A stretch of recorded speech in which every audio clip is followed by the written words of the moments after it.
Hello again. You made it back. Uh, Somebody told me to quit saying that, but I don't remember who it was, so I'll keep saying it. Uh, we are in Exodus chapter 2. If this is your first time joining us, you should probably go back and catch up. We finished the book of Genesis, and this is all about the book of Exodus, chapter 2.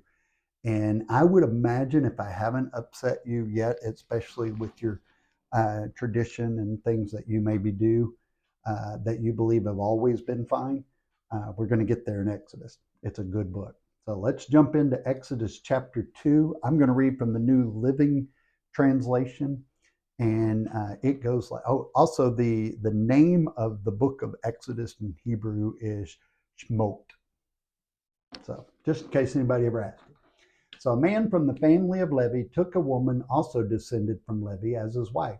When she conceived and had son, upon seeing what a fine child he was, she hid him for 3 months. When she could no longer hide him, she took a papyrus basket, coated it with clay and tar, put the child in it, and placed it among the reeds on the river bank.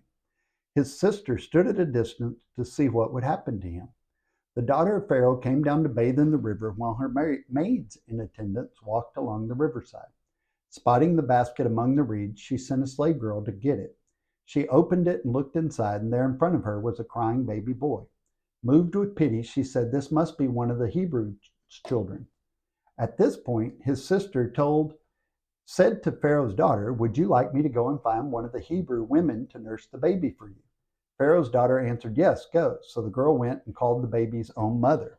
Pharaoh's daughter told her, "Take this child away and nurse it for me, and I will pay you for doing it." So the woman took the child and nursed it.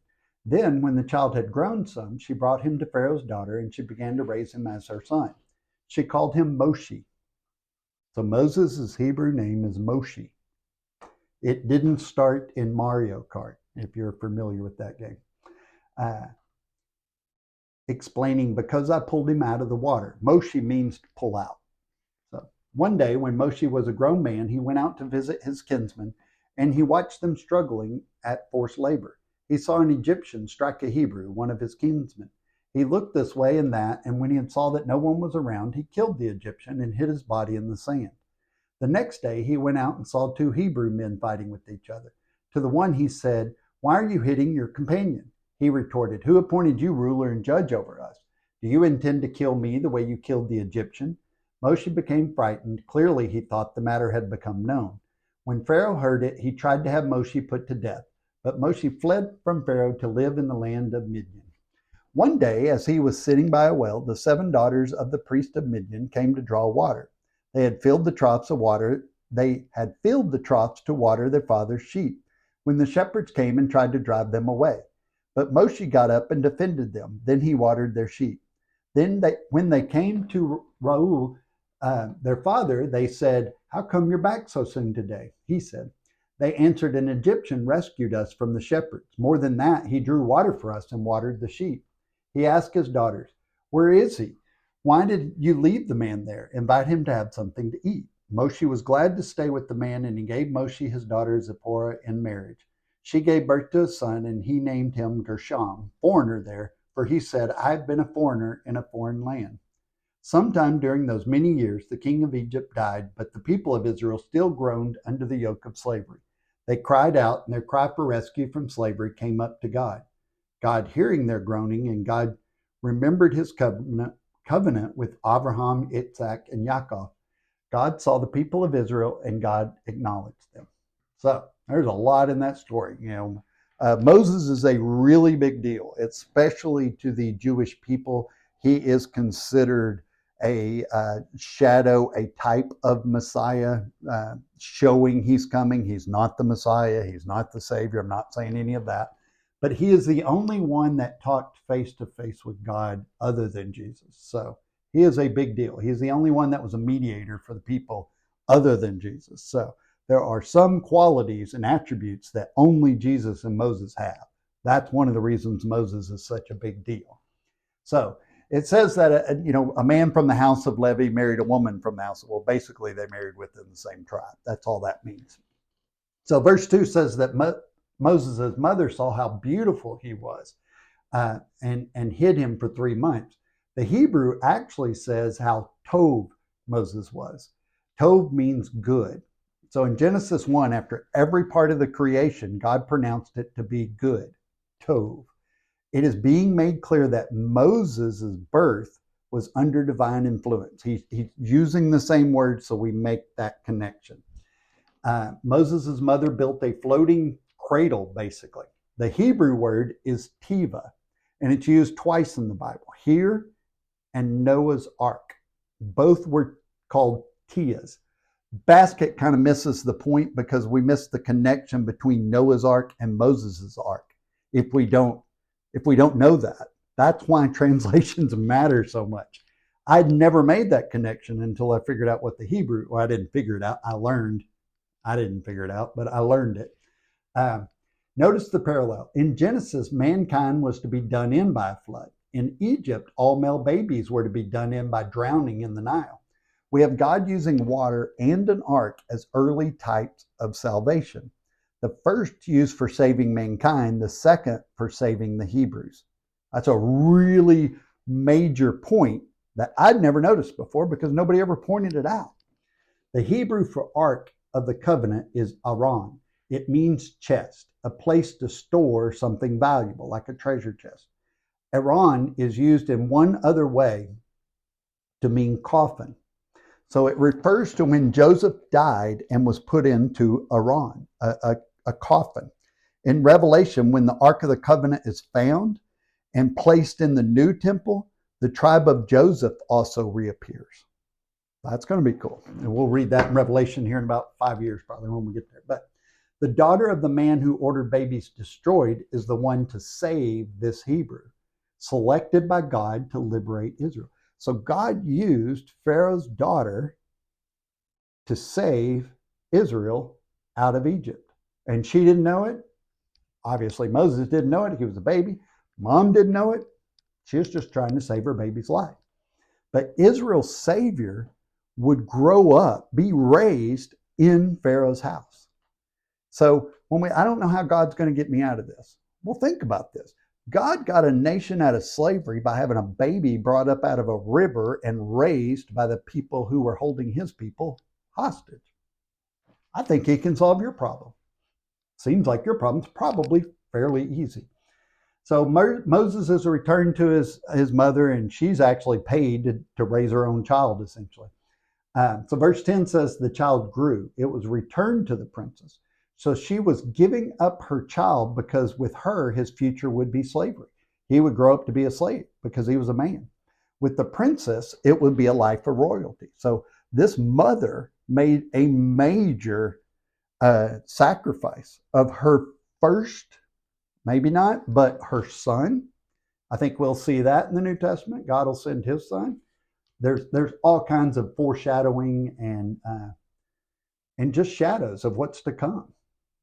So the average age of weaning at this time is about 6. So Moses was basically a kindergartner when he went to the royal palace, somewhere around 5 or 6. This means he knew his family and he had a grasp of his Hebrew language because he spent the first 6 years with his family. And I don't know about you, but that's how I learned English, was the first few years with my family. It was North Texas, so it might have been redneck English, but it was still English. So Moses received his name after his return to the princess. The Egyptian name Moshe was taken by the Hebrews and made a part of their vocabulary. In Hebrew, it means drawn out instead of pull out. And instead of Moses, their Hebrew, it's Moshe.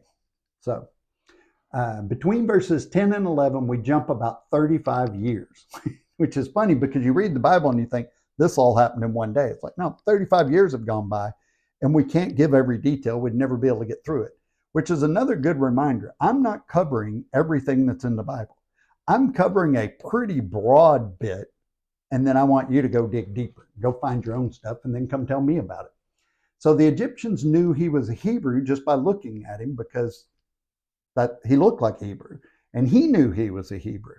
So the general Israelite population knew Moses as a hated Egyptian. But Moses wouldn't have been welcome in either camp because the Israelites saw him raised in the palace, and the palace Egyptians saw him as a Hebrew. So he didn't have a whole lot of friends. So murder of an Egyptian carried death sentence. There wasn't any question. You get killed if you take out someone else's life. So he had to run. And why Midian? Well, mainly because they had no political ties with Egypt. So they were really one of the only ones that didn't. So he felt like he had an option to stay there. They wouldn't send him back not wanting the Egyptians to come after them. The Midianites were really a confederation of about 5 tribes. They just kind of had a mutual understanding among themselves. And Moses has this encounter at the well with these Midianites.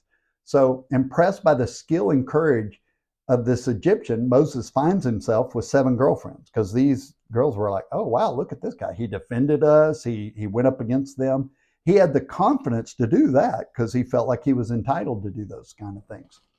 So why would they think Moses was an Egyptian? He didn't have a beard, and every Hebrew had a beard. That was the absolute most determining factor of a Hebrew versus non-Hebrew. Other people had beards, but Hebrews all had beards. If you were a Hebrew and you didn't have a beard, that was very, very shameful. So Jethro, which was the dad, and I'm trying to remember what was the name in Hebrew. Reuel. So Jethro and Reuel in Hebrew, that's the dad. He invited Moses to live with his family. He gave his daughter Zipporah, and then she gave him 2 children. The Hebrew term foreigner or stranger is ger. So Gershom literally means a stranger there. So if the Israelites had hope of the new Pharaoh being favorable, it was wiped out immediately. The Hebrew for remember is zakar. Zakar adds the element of involvement. So it means paying very close attention and being involved in the outcome, getting your hands dirty. And yeah, I said getting, not getting, but getting. Got to get your hands dirty. So the process that began about 500 years ago and seemed dormant for about 400 years is about to burst into action. And that's a really important thing for us to remember. There were 400 years with no sign something good was going to happen. So if you've been waiting on something for, like, say, a couple hours, maybe a day, a month, a year, a couple of decades, that's not really that long. Remember, God doesn't operate on our time schedule. He doesn't operate on any time schedule because he doesn't have to worry about that. So that's chapter 2. Thanks for joining us. Be sure and share this with somebody that you think might benefit from it. And that's pretty much anybody that's breathing. So God bless, love God, love people, and change the world.